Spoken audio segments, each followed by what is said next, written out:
vais vous parler d'astrologie et plus exactement de cyclologie. Et je pars en guerre contre la mode des cycles longs en astrologie. Soi-disant que l'astrologie pourrait étudier des événements se produisant à des intervalles assez distants. Et à l'appui de cette thèse, on nous parle évidemment des planètes lentes. Et comme elles sont lentes, elles créent des configurations qui peuvent effectivement, surtout quand elles se mélangent entre eux, elles se combinent entre eux, qui peuvent effectivement être assez rares. D'où une sorte de cercle vicieux qui fait que puisque j'utilise une grille qui comporte des configurations rares, je vais donc chercher des éléments rares. Donc cette notion de rareté est problématique à la fois au niveau mondial et événementiel, qu'est-ce qu'un événement rare, et au niveau individuel, qu'est-ce qu'un individu rare et unique. Sur ce deuxième point, je voudrais tout de suite dire que c'est un leurre et que nous ne sommes pas uniques, de la même façon que les événements ne sont pas aussi rares qu'on le croit. Et donc sur ces deux points, je me porte en faux. Je crois au contraire qu'il existe des cycles courts, d'une part, et donc nombreux, des événements qui reviennent fréquemment, et d'autre part, je pense que les individus sont beaucoup moins rares qu'on ne le croit, et que nous sommes plus l'expression d'un groupe, d'un collectif, qu'une véritable unicité, sauf dans le cas de personnages remarquables, ce qui n'est pas donné à tout le monde. Alors, l'idée que je défends, c'est que quand on a des cycles courts, ça peut toujours donner l'illusion qu'il existe un cycle lent. Puisque des événements fréquents vont forcément coïncider avec le cycle lent. Je prends un exemple complètement absurde. Enfin, je veux dire, si par exemple, si vous savez que tous les jours il y a la nuit qui tombe, eh bien forcément, si vous faites des cycles lents, vous trouverez aussi des événements du même genre. Mais vous allez croire que c'est rare alors que ça n'est pas.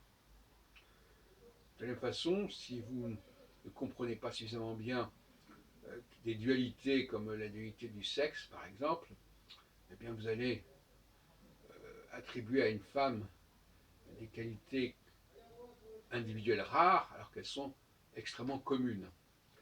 Donc ça, c'est fondé sur une méconnaissance de l'histoire, de l'anthropologie, de la sociologie, étant donné que pour beaucoup de gens, la connaissance de l'histoire se réduit à quelques événements, quelques souvenirs scolaires, et on sait très bien, quand on est un historien professionnel, qu'il y a un bien plus grand nombre d'événements que cela, et que l'historien, le métier, connaît infiniment plus de dates que le commun des mortels. Et donc, par conséquent, adapter l'astrologie aux souvenirs qui circulent dans la culture populaire, c'est tout à fait ridicule. Alors venons-en à l'essentiel de mon propos, à savoir qu'il y a des paradoxes également intéressants à connaître, à savoir que généralement un événement est lié à un autre événement, ce qu'on pourrait appeler le binôme événementiel. Prenons par exemple 1995, date à laquelle je suis très attaché puisque je l'avais annoncé un an à l'avance. C'est à la fois une manifestation de rejet, mais de rejet de quoi, justement? D'un projet de loi présentée par le Premier ministre de l'époque, Alain Juppé.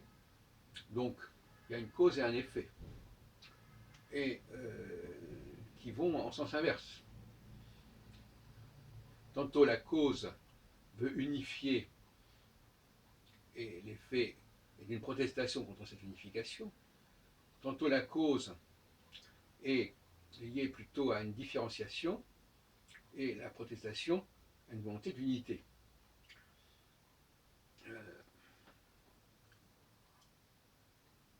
Beaucoup d'enjeux politiques, d'enjeux électoraux font jouer ce couple, ce duel entre deux tendances distinctes et opposées, l'une qui est perçue comme une menace contre laquelle il faut se mobiliser. Mobiliser, ce qui veut dire effectivement ce que ça veut dire. C'est-à-dire organiser des manifestations, etc., des grèves, etc.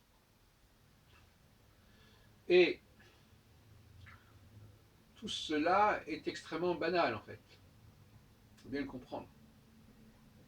Une grande banalité à ce genre de secousse, de crise. On passe de l'une à l'autre, inévitablement, et donc il faut relativiser la notion même d'événement. Vous savez que la nouvelle histoire, et à Marc Bloch notamment, considère que la notion d'événement est une notion artificielle. Moi, je suis assez d'accord avec lui. Il n'y a pas d'événement majeur, il n'y a que la suite, une sorte de routine, avec la notion de routine qui fait qu'on bascule constamment de l'affirmation d'unité à l'affirmation de distinction entre les classes, entre le haut et le bas, les hommes et les femmes, les noirs et les blancs, etc., etc. Et c'est un phénomène qui est récurrent. Alors, bien évidemment, on m'objectera qu'il y a parfois des événements plus marquants, plus déterminants et plus mémorables que d'autres. Mais je répondrai à cela que l'astrologie, telle que je la conçois, n'est pas responsable, ne peut pas rendre compte de l'intensité des choses. Elle peut donner la forme, elle peut donner le temps, mais elle ne peut pas dire si ça va donner quelque chose d'extraordinaire ou pas. C'est comme quand vous jetez une allumette quelque part, ça peut créer un incendie ou bien ça peut de rien créer du tout. Donc, ça dépend du contexte. Or, les contextes sont multiples, puisqu'à un moment donné, la même configuration va se présenter dans des sociétés très diverses et qui vont pouvoir réagir diversement selon les interlocuteurs, les protagonistes, plus ou moins vindicatifs, plus ou moins capables de mobiliser. Donc, il faut reconnaître, il faut être humble à ce niveau-là. L'astrologie toute seule ne peut pas dire quelle sera l'intensité d'un événement. En revanche, si on resitue le contexte dans un pays donné, dans une configuration politique, sociopolitique donnée, on peut éventuellement faire des prévisions plus précises, mais qui ne relèveraient pas à ce moment-là de l'astrologie, et dont l'astrologie serait un élément d'appréciation. Il faudrait à ce moment-là combiner avec d'autres éclairages, et c'est en cela justement que c'est intéressant que l'astrologie puisse participer à un collectif de spécialistes, et elle aurait sa voix à faire entendre, alors que pour l'instant, elle est l'objet d'un ostracisme évident dans tous les domaines, sauf bien entendu en cercle fermé dans les groupes astrologiques, ce qui est le problème. Donc, la prévision astrologique ne fait sens que parce que on n'a pas compris le cycle en question. Une fois que ce cycle en question est connu, ce cycle qui fait alterner ce que j'appelle alpha et oméga, c'est-à-dire les temps de recherche d'union, d'unité, les temps de refus de la promiscuité, eh bien à ce moment-là, bon, on a l'impression qu'on ne sait pas ce qui va se passer. Tout le monde a compris ces règles que je viens d'exposer, le futur est connu par avance. En tout cas, il est aussi connu que le cycle des saisons, que le cycle du jour et de la nuit. Sans parler du problème du cycle lié aux élections et à la constitution dans tel et tel pays. Donc c'est à ce stade de cycle officiel et reconnu et que je voudrais amener l'astrologie, tout en sachant par exemple qu'en effet, les saisons sont un cycle récurrent, on ne sait jamais exactement comment ça va se passer au niveau de telle et telle période, de telle année. Et puis pour les élections, c'est pareil. Le cadre est là, mais ce que ça peut donner, c'est une autre affaire qui peut varier. Qui nous renvoie à la question de l'outil.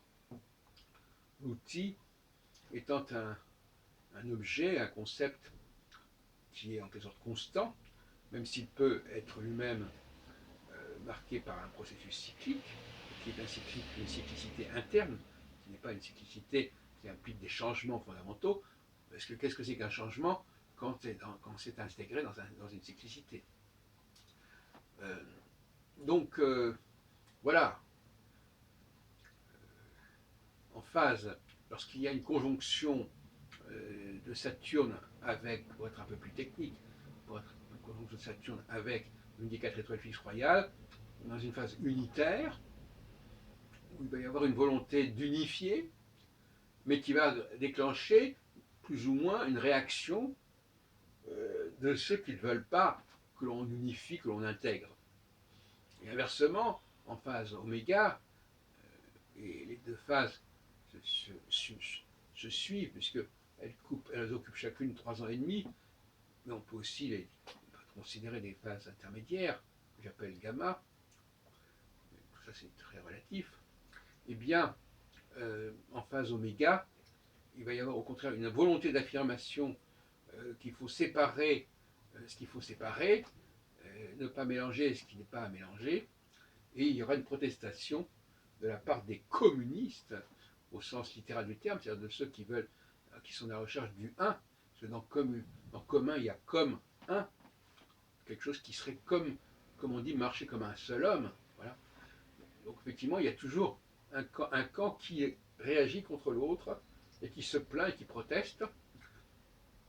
Entendons que le camp unitaire serait plutôt assimilé à la gauche, et le camp qui souhaiterait ne pas tout mélanger et bien mettre les choses les unes par rapport aux autres dans un certain rapport hiérarchique, serait plutôt marqué par la droite. Voilà. Donc, je vous remercie de votre écoute.